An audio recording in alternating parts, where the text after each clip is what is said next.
My 600-pound life checks every single box for reality TV gold. You want agonizing emotional breakdowns? Check. You're costing me my surgery and you're ruining everything. We see brutal wake-up calls, like with Steven. Keep living like this and you're dead. You want us to write you off? Fine. You're a lost cause. But the real hook? The thing that keeps us glued to the screen? It's those insane comeback stories. Watching the cast battle against impossible odds. Fighting not just for their own lives, but for their families. It's inspiring, to say the least. So, you've dropped nearly 250 pounds. How is your world different now? Since starting the program? Man, I can actually do stuff. Just getting out of the house. Living life without needing a caretaker. Just, being independent. But here's the dark twist. While the show claims to save people struggling with severe obesity, and that sounds noble in theory, the reality is a disaster. Look past those tear-jerking victories on your TV, and you'll find a nightmare of emotional puppeteering, ignored mental health crises, and alleged abuse, all hidden by slick editing and inspirational soundtracks. What's up? I'm Milo Speaks. I drop weekly deep dive documentaries here on YouTube, and today we're exposing the rot inside TLC's My 600-Pound Life. This show promised to save people, but allegedly left them broken, worse off than before. In one horrific case, it even pushed someone over the edge. Now, for anyone living under a rock who hasn't seen My 600-Pound Life, here's the deal. It's a reality juggernaut that premiered back in 2012. The premise? Find individuals battling extreme obesity, we're talking well over 600 pounds, and give them the tools to reclaim their lives, medical oversight, brutal diet plans, and eventually gastric bypass surgery. And sure, while plenty of the cast members fall off the wagon after the cameras stop rolling, it's been 4 months since surgery, and the scale is going up again. This is a disaster. But there are actually success stories. People who kept the pounds off and turned their lives around. Sadly, for every success story, this show parades around. There are victims screaming about abuse. Take Gina Krasley. She came forward with some disturbing allegations, claiming the producers actually pushed her to gorge herself. Why? Because they needed more drama for the episode. If she's telling the truth, it means this medical show wasn't just filming the struggle, they were actively manufacturing it. That doesn't just sabotage their recovery, it completely destroys the credibility of the entire series. But folks, that is just the tip of the iceberg. Because when force-feeding doesn't get the ratings they want, the producers allegedly resort to dirty editing tricks to twist reality into whatever narrative sells. Just ask Maja, Radanovic. She actually crushed her weight loss goals, but she has zero love for the show that supposedly saved her. There was this infamous scene of her in a hospital bed refusing to move, seemingly a full year post-op.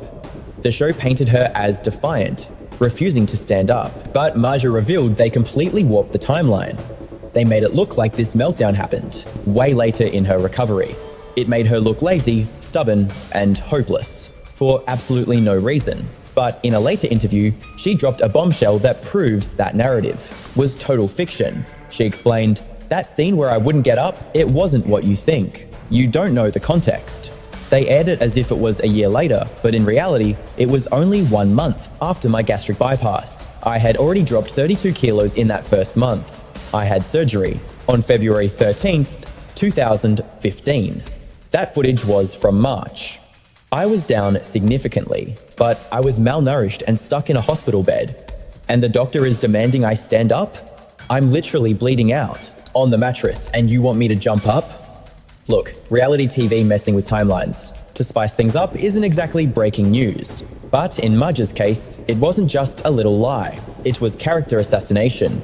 It painted her as a failure and completely erased her hard work. And unfortunately, Maja isn't the only one who walked away feeling exploited. Season 7's Gina accused the showrunners of forcing her to film during the worst moments of her life. See, Jane had to travel to Texas with her mum, leaving her dad behind. But about 6 months into filming, she realized she hadn't heard from him in days.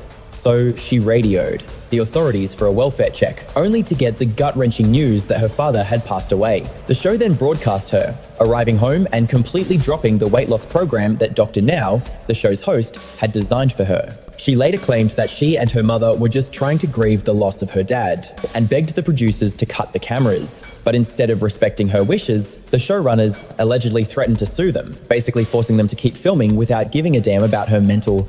And this brings us to one of the biggest complaints from former cast members: the absolute lack of mental support on the show. In most cases, food addiction is just as much a mental battle as it is physical.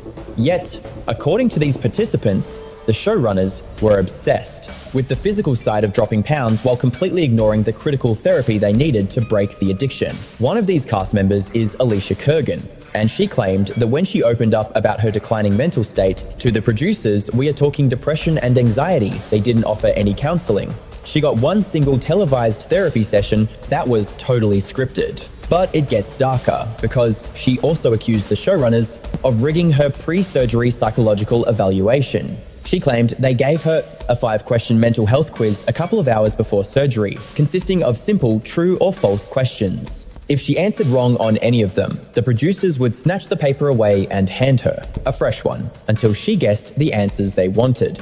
And while Alicia still managed to shed the excess weight and turn her life around, this alleged lack of mental health infrastructure might explain why so many participants balloon back up after the credits roll. Because without Dr. Now's strict meal plans holding their hand, there was nothing motivating them to stick to their weight loss journey.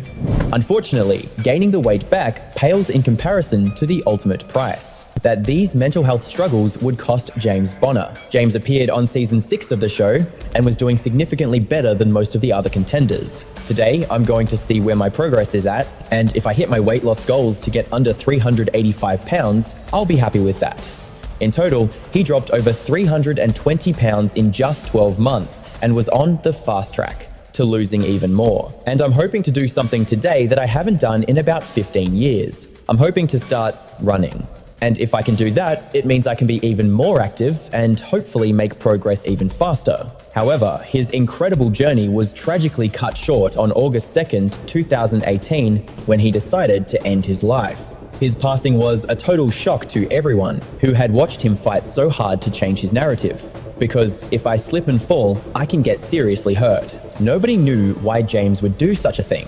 That is, until early 2020, when his family stepped forward and blamed his premature death on the production.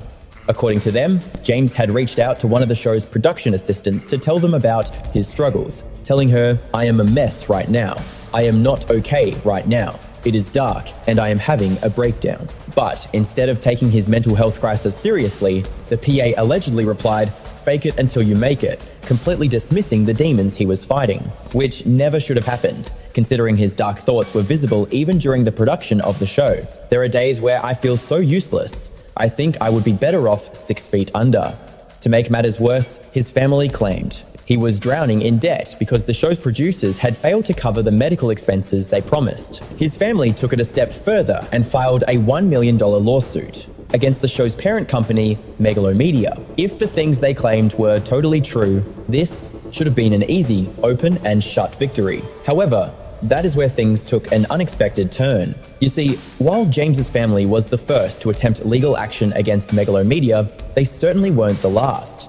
Shortly after, other participants, some of whom we have discussed previously, started filing lawsuits against the company for alleged mistreatment, a lack of mental health facilities, and failure to pay medical bills. It didn't take long for the legal hammers to start dropping on Megalomedia for their broken promises. We are talking about 10 separate lawsuits here, but if you think the internet had their backs, think again. Instead of sympathy, the online mob absolutely turned on these people, roasting them for being ungrateful. Take the Bolton case. He wanted his medical bills covered, and the internet basically laughed in his face. They mocked his claim about stress, saying the guy would be 6 feet under if the show hadn't stepped in. But hey, chasing that paycheck matters more, right? Then you have Ginny, who got absolutely dragged for her claims. She felt production should have cut the cameras when her father passed, but the internet detectives were quick to point out she signed the dotted line willingly. Nobody held a gun to her head and forced her to stick to the diet plan in the months that followed. One YouTube comment summed it up brutally. She was holding a grudge from day one, acting like the ultimate victim. She complained that no one understood her while her mother was shoveling enough food for a family of 6 onto her plate. Neither of them would admit they were blowing the diet. Instead, Ginny decided to go to war with Dr. Now. Why? Because taking accountability for her own choices and actually sticking to the plan was apparently too much to ask. And she wasn't the only one. Viewers watched plenty of these plaintiffs acting entitled and arrogant on screen. That behavior gave the audience all the ammunition they needed to dismiss any legitimate complaints against the production company. Look at the backlash against James's family after he passed away. One deep dive comment really nailed it. It suggested that the family was just lashing out to deal with their grief, which, sure, is tragic. But let's be real, that weight loss journey was probably the only light he saw in his final years. He was fighting demons way darker than obesity, but he worked the program and he actually looked proud of his progress. It feels like a classic case of unresolved childhood trauma that he just couldn't outrun. His family needs to process that pain instead of looking for a scapegoat to blame for the tragedy. Because sadly, there are no easy fixes here.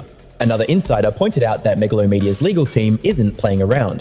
Those contracts the cast signs, they are likely bulletproof and incredibly specific, which meant from the jump that these lawsuits were basically dead in the water. And that is exactly how it played out. On April 14th, 2022, a Texas judge shut it down. Every single lawsuit was thrown out of court in one fell swoop. Now, just because the contract held up in court doesn't mean the allegations were total lies. But until someone actually manages to beat their legal team, we will never know the real truth. That being said, the show still has plenty of skeletons in the closet that stain its reputation. I'm talking about things like those incredibly humiliating shower scenes introduced in every episode. Most fans agree it is exploitative trash, which begs the question, why on earth do the cast members agree to strip down? Why subject yourself to that level of embarrassment? For a while, there was a rumor floating around. People thought they were getting a bonus check of over $1,000 just for that one shot, which, crazy enough, is almost what they get paid for the entire episode. But then Angie J, a former cast member, hopped on Reddit to set the record straight. According to her, that bonus money doesn't exist. The shower scene is non-negotiable. It is framed as documenting daily struggles. So, in other words, if you want the surgery,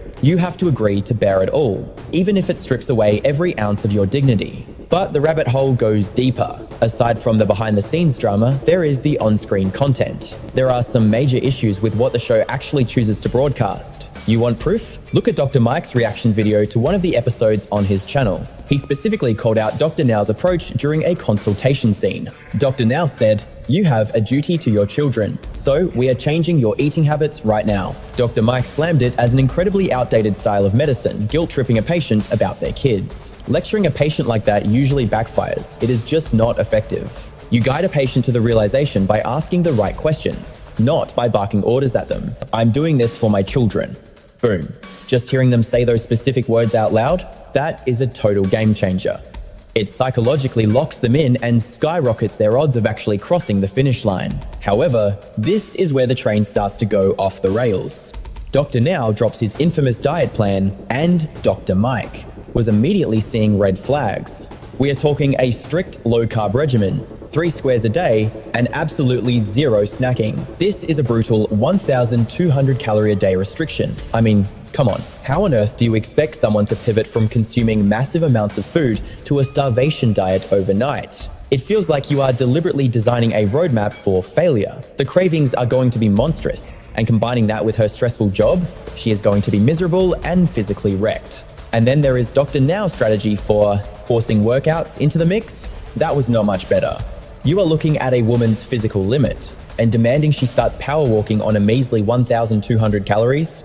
It is completely illogical. She can barely shuffle from the parking lot to the waiting room without gassing out. She needs a tailored strategy from a real nutritionist to analyze her current intake and taper her down gradually. Instead, she gets slapped with this cookie-cutter, generic recommendation to hit the gym when she has never trained a day in her life. It is a massive physiological shock.